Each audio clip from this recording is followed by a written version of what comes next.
Hello friends, आज जो मैं आपको कहानी सुनाने जा रहा हूँ उस कहानी का नाम है कल की कल देखी जाएगी। एक सेठ थे, नाम था दामोदर। खूब मालदार थे। घर में लक्ष्मी बरसती थी, अपार धन था। पैसा कहाँ से आता कहाँ जाता कोई और छोर ही नहीं था।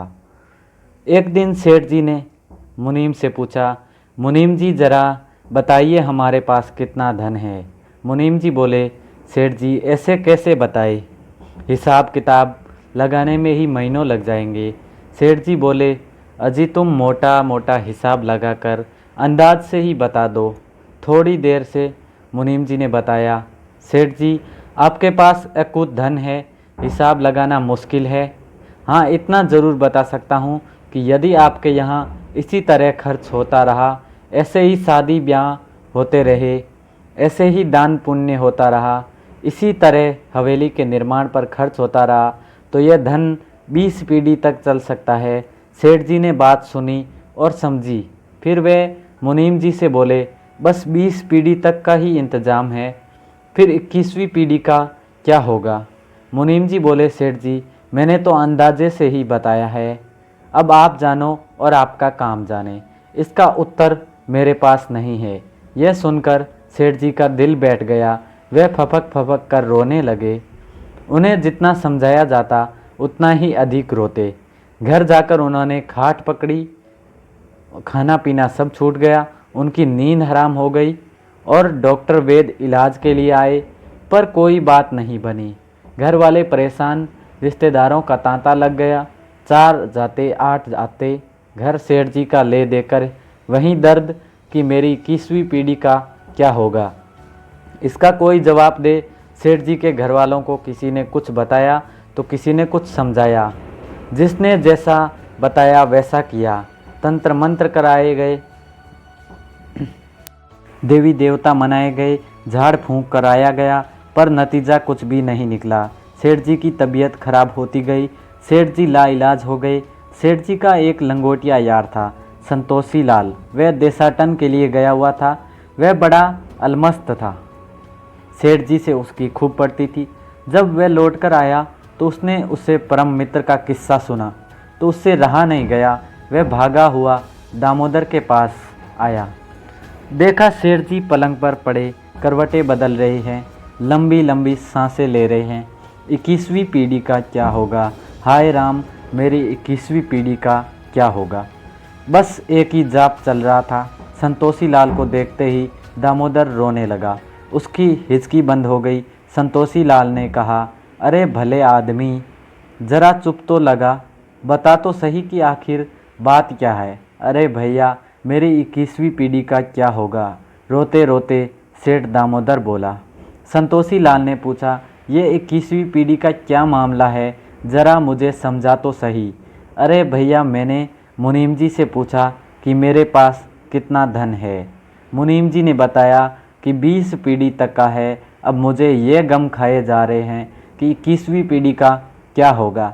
यह बात सुनते ही संतोषी मल ने कहा, अरे भाई, खूब कही, इसका उत्तर तो एक आदमी के पास है, नहीं मानते तो खुद जाकर पूछ लो।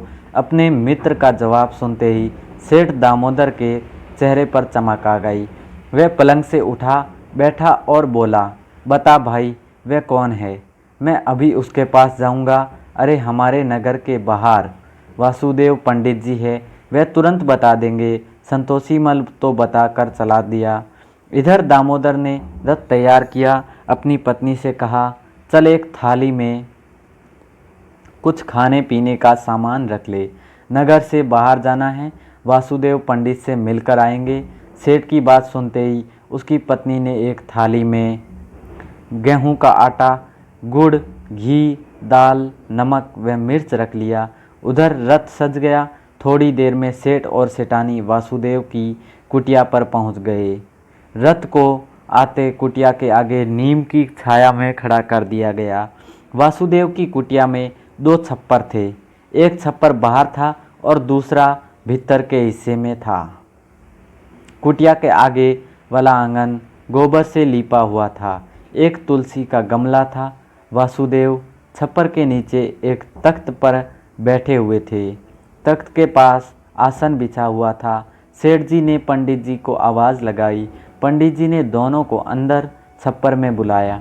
पंडित जी नगर के सेठ को अपने घर आया देखकर अचंभे में रह गए। पंडित जी ने सेठ सेठानी को आशीर्वाद दिया।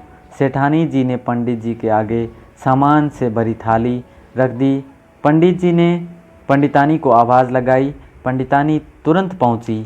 पंडित जी ने उससे सामान की थाली को ले जाने को कहा तो पंडितानी ने विनम्र भाव से उत्तर दिया, भगवान आज तो हमारे पास है, इसका हम क्या करेंगे।